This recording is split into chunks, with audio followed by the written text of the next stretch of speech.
Hello दोस्तों, आप सभी का स्वागत है मेरे यूट्यूब चैनल। आज हम कक्षा 5 पुस्तक रिमझिम अध्याय 13 पढ़ेंगे, स्वामी की दादी। ठीक है दोस्तों, तो आइए हम पढ़ना चालू करते हैं। बैठक और भोजन कक्ष के बीच हम हवादार अंधेरे गलियारों की बंद सी कोठरी में स्वामीनाथन की दादी अपने सारे सामान के साथ रहती थी। उनका सामान था 5 दरिये, 3 चादरों, 5 तकियों वाला भारी भरकम बिस्तर, पटसन के रेशों का बना एक वर्गाकार बक्सा और लकड़ी का एक छोटा बक्सा जिसमें तांबे के सिक्के, इलायची, लौंग और सुपारी पड़े रहते थे। रात के भोजन के बाद स्वामीनाथन दादी के पास उनकी गोद में सिर रखे लौंग इलायची की गंध भरे वातावरण में अपने को बहुत प्रसन्न और सुरक्षित महसूस कर रहा था। बड़ी प्रसन्नता से भरकर वह बोला, ओह दादी, तुम नहीं जानती राजम कितनी ऊंची चीज है। उसने दादी को राजम और मणि की पहले दुश्मनी और फिर दोस्ती की कहानी सुनाई। तुम्हें पता है उसके पास सचमुच की पुलिस की वर्दी है? स्वामीनाथन बोला। सच? उसे पुलिस की वर्दी क्यों चाहिए? दादी ने पूछा। उसके पिता अधीक्षक है, वह यहाँ की पुलिस की सबसे बड़े अफसर है। दादी काफी प्रभावित हुई। उनका सच में काफी बड़ा दफ्तर होगा? दादी बोली। उन्होंने कहा हाँ।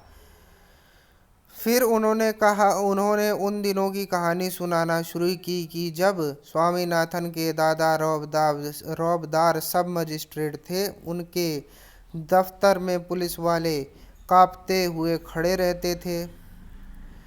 उनसे डरकर खूंखार से खूंखार डाकू तक भाग खड़े होते थे। स्वामीनाथन अधीर होकर उनकी कहानी खत्म होने का इंतजार करने लगा, लेकिन दादी बोलती बोलती ही गई, इधर भटकती हुई और अलग अलग समय पर घटी घटनाओं को गुड़मुड़ करती गई। बस काफी है दादी, स्वामीनाथन बोला। उसने रूखे स्वर में कहा, मैं तुम्हें राजम के बारे में कुछ बताना चाहता हूँ। जानती हो उसे गणित में कितने नंबर मिलते हैं? सारे नंबर मिलते होंगे, है ना? दादी ने पूछा। अरे नहीं, उसे 100 में से 90 नंबर मिलते हैं। चलो अच्छा है, लेकिन तुम्हें भी मेहनत मेहनत करके उसकी तरह अच्छे नंबर लाने चाहिए। तुम्हें पता है तुम्हारे दादा कभी कभी ऐसे उत्तर लिखते थे कि परीक्षकों को भी चकित कर देते थे। किसी सवाल का जवाब देने में वह दूसरों के मुकाबले 10वां हिस्सा वक्त लेते थे, और फिर उसके जवाब इतने शानदार होते थे कि कभी कभी उनके अध्यापक उन्हें 100 में से 200 नंबर दे देते थे। जब उन्होंने एमए किया तो उन्हें इतना बड़ा मेडल मिला था। मैं कई सालों तक उसे गले में पहनती रही। पता नहीं कि मैंने कब उसे उतारा। हाँ, जब तुम्हारी बुआ पैदा हुई।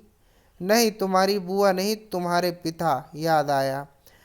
तब बच्चा तब बच्चा 10 दिन का था। अरे नहीं, मैंने पहले ठीक कहा था, तुम्हारी बुआ ही पैदा हुई थी। पता है वह मेडल अब कहाँ है? मैंने वह तुम्हारी बुआ को दे दिया और उस बेवकूफ़ ने उसे गलवा कर 4 चूड़ियाँ बनवा ली। और वह भी इतनी मामूली सी चूड़ियाँ है कि और वह भी इतनी मामूली सी चूड़ियाँ कि मैं हमेशा कहती रही हूँ कि हमारे परिवार में उस जैसी महामूर्ख नहीं। और अब बस करो दादी, तुम बेकार की पुरानी कहानियाँ सुनाती रहती हो। क्या तुम राजन के बारे में सुनना नहीं चाहती? हाँ हाँ, बोलो दादी। जब राजम छोटा लड़का था तो उसने शेर मारा था। सच?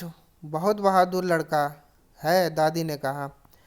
तुम यह बात मुझे खुश करने के लिए कह रही हो? तुम्हें यकीन नहीं हुआ होगा। स्वामीनाथन ने बड़े उत्साह से कहानी शुरू की। राजम के पिता एक जंगल में डेरा डाले हुए थे। राजम उनके साथ था। अचानक 2 शेर उन पर झपटे और एक ने पीछे से हमला करके पिता को गिरा दिया। दूसरे ने राजम को पीछे किया।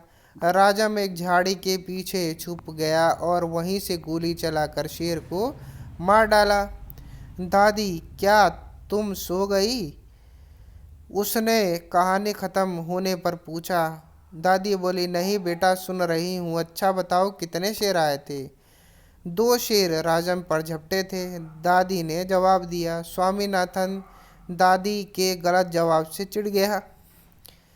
मैं तुम्हें इतनी ज़रूरी बातें बता रहा हूँ और तुम नींद में न जाने क्या क्या उलझुल कल्पना किए जा रही हो। अब मैं तुम्हें कुछ नहीं बताऊंगा। मैं जानता हूँ तुम ऐसा क्यों कर रही हो। तुम राजन को पसंद नहीं करती, इसलिए ना? नहीं नहीं, वह तो बहुत प्यारा लड़का है, दादी ने बड़े विश्वास से कहा।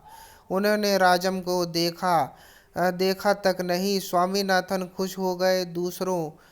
दूसरे की क्षण दूसरे ही क्षण उसके मन में एक नया संदेह पैदा हुआ। दादी, शायद तुम्हें शेर की कहानी पर विश्वास नहीं हो रहा है।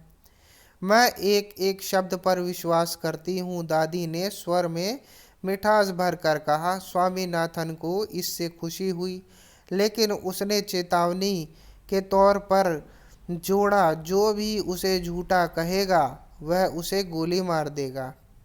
दादी ने उसका समर्थन किया और हरिश्चंद्र की कहानी सुनाने की बात कही, जिसने वचन का पालन करने के लिए सिंहासन, पत्नी और बच्चों को खो दिया और अंत में उसे सब कुछ वापस मिल गया।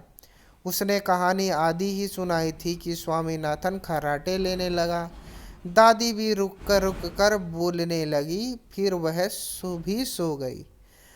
यह दोस्तों जो कहानी है ना, यह आर के नारायण की है। ठीक है दोस्तों, इसमें जो आर के नारायण ने बताने का यह जो है कि प्रयास किया है कि जो हमें हमारे जो परिवार के बूढ़े बुजुर्ग लोग होते हैं, हमें उनका जो है सम्मान करना चाहिए, हमें उनकी बातों का सम्मान करना चाहिए। और साथ ही आर के नारायण ने यह भी बताने का प्रयास किया कि हमें किसी की नकल नहीं करनी चाहिए। ठीक है, और हमें जो है कि अपने आप पे भरोसा होना चाहिए, हमें किसी को अपने से ऊंचा नहीं समझना चाहिए।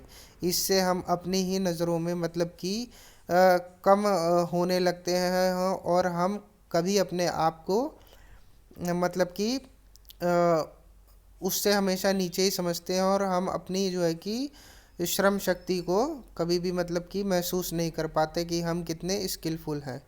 तो इसीलिए आर के नारायण ने यहाँ पर दो बातें कही कि हमें अपने बड़े बुजुर्गों की जो है कि इज्जत करनी चाहिए, उनकी बातों को सम्मान करना चाहिए, और अपने आप को कभी भी किसी से ऊंचा या नीचा नहीं समझना चाहिए। तो दोस्तों, यह जो कहानी है, पाठ है, यहाँ पे ख़त्म होता है।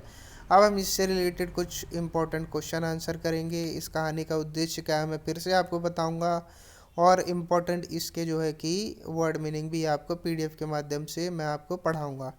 ठीक है दोस्तों, तो चलिए वीडियो को आगे बढ़ाते हैं। तब तक के लिए आप पढ़ते रहिए, अपना ध्यान रखिए। धन्यवाद।